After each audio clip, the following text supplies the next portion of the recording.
Kélia Kosso, oui, il y a une liste qu'on a publiée par rapport au deuxième stage qui va se tenir dès lundi, ce jusqu'au 10 février.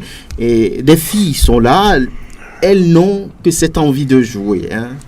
Oui, je pense que c'est déjà bien de donner la possibilité à nos filles de pouvoir jouer au football et surtout de prendre part à une compétition où elles vont se frotter aux autres nations du continent. C'est bien, mais sauf que ayant à l'idée que le Togo devait participer à cette compétition, devait prendre des dispositions au préalable pour qu'on puisse aller faire une bonne prestation là-bas. Mais là, vu la manière dont les choses se font et la directrice de l'équipe, je vais parler de Madame Kaï, qui n'est pas optimiste, elle estime que bon, ils vont aller apprendre ou bien ça servira de base pour cette formation. Je pense que c'est déjà bien, on ne doit pas s'attendre à grande chose sur cette participation du Togo à cette compétition, mais là il ne faudrait pas que le travail s'arrête à cette compétition parce que franchement c'est dans la durée, c'est dans la continuité qu'on arrivera bien sûr à construire une équipe assez compétitive pour le Togo. Si après cette compétition, le travail continue, je pense que dans 3, 4, 5 ans, on aura une équipe assez solide.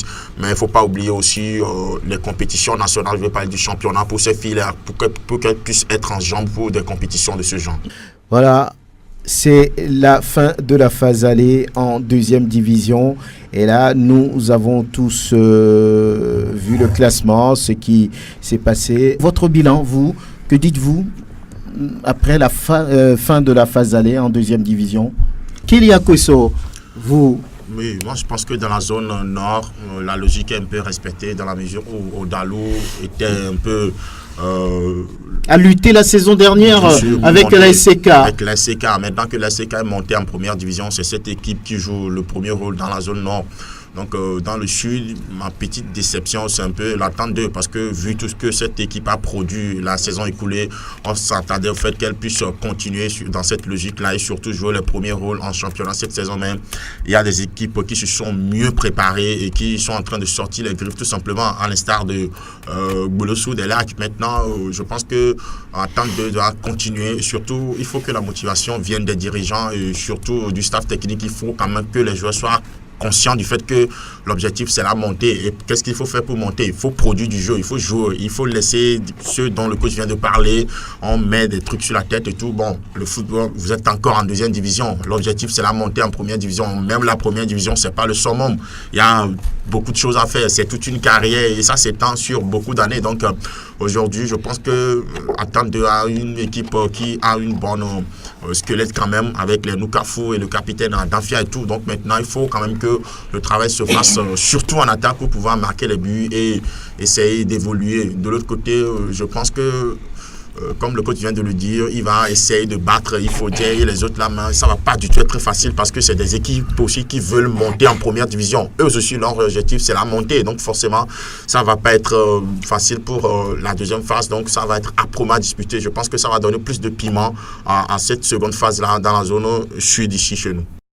Et nous ouvrons la page de la première division nationale de football. C'est l'avant-dernière journée de la phase aller aussi. Et déjà cet après-midi, AS Otea, qui reste dans une dynamique de victoire depuis quelques matchs déjà, joue contre, on va dire, Asco de Kara. Et puis, l'autre match de cet après-midi, prévu au stade municipal de Lomé, c'est Dito qui reçoit Maranatha Football Club de Fiokbo.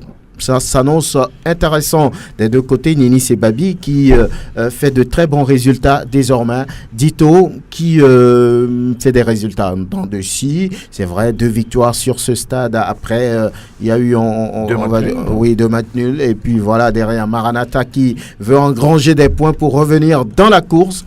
Kélia Kosso, déjà cet après-midi, 2 matchs à suivre. Et sauter à Rasco, déséquilibré. Dito, Maranatha. Que peut-on dire? Asco, je dirais que c'est un peu déséquilibré parce que bon, l'équipe de l'ASOTR, c'est une équipe qui s'est très bien préparée pour jouer le premier rôle dans le championnat cette saison, mais le début n'a pas été vraiment rose pour cette formation. Mais elle a réussi à prendre du poil de la bête depuis pratiquement quelques matchs. cette équipe n'est plus battue.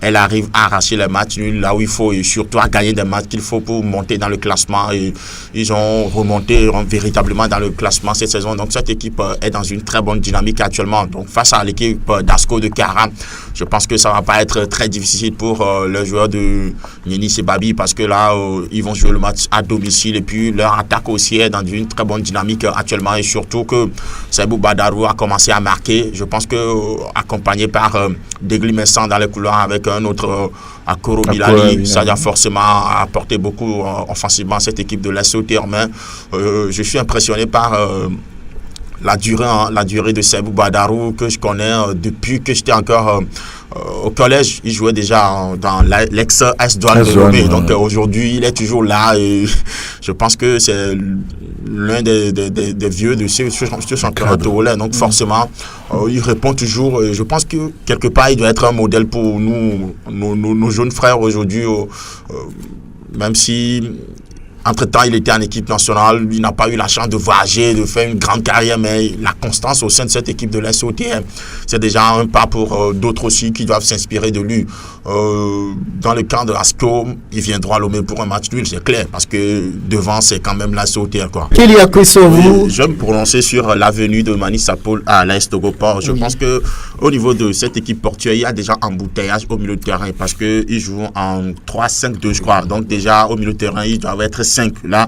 Mani, peut-être sa particularité, c'est un bon dernier passeur. Oui, bien sûr, mais il y a aussi Novo Info qui est là. Il y a Gazozo qui n'arrive plus à être titulaire tout le temps. Donc déjà, avec l'arrivée de Mani Sapol, je pense qu'il y aura des déçus. Peut-être que ça peut être aussi un stimulant pour eux, pour qu'ils puissent se défoncer et avoir une place de titulaire. Mais vu le système dans lequel cette équipe joue, laisser quelqu'un comme Novo Info ou Gazozo sur le banc au profit de Mani Sapol, bon, je ne trouve pas ça bien. En football, il n'y a pas de sentiment. Si vous ne donnez pas... C'est vrai. Vous ne donnez pas, vous pouvez être chaud. Mais je me demande, est-ce qu'ils vont changer de système ou bien c'est dans la même configuration puisque cette équipe joue avec 2 récupérateurs, mais le véritable récupérateur de l'équipe de l'Est de Goport, c'est Nayo Aïba.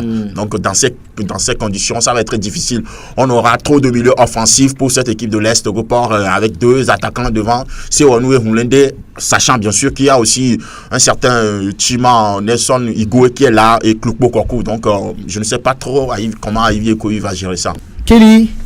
Oui, ça va être un match équilibré, je dirais, parce que cette équipe d'Agaza s'est redonné beaucoup plus d'air ces derniers temps, surtout avec ce match arraché, avec ce splendide but de Ouragoro Ismaël face à l'équipe de Dito la dernière fois. Je pense qu'ils vont évoluer avec cette même logique-là contre cette équipe de Cœur qu'ils savent assez coriace également pour avoir déjà été leader dans ce championnat.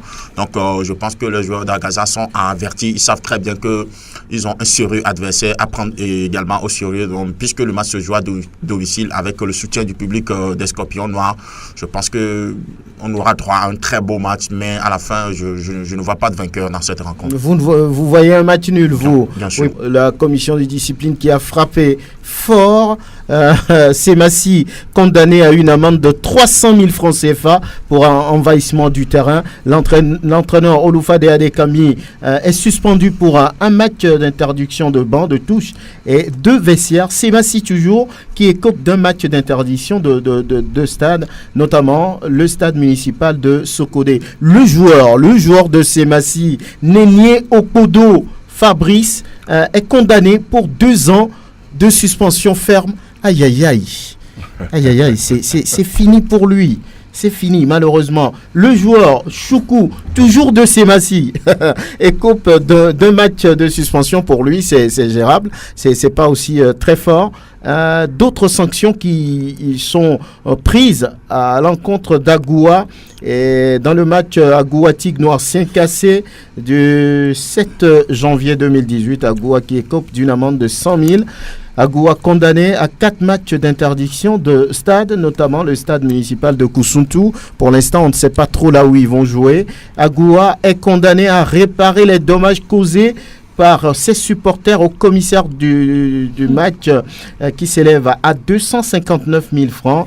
Et monsieur Séverin Bessot, commissaire au match, est suspendu pour 4 journées de match de première et deuxième division. Ces sanctions, on va dire, sanctions sont susceptibles naturellement d'appel. Oui. Que dites-vous là-dessus? Mais la fédération veut se faire respecter. La commission de discipline veut mettre fin à ces actes contraires au football.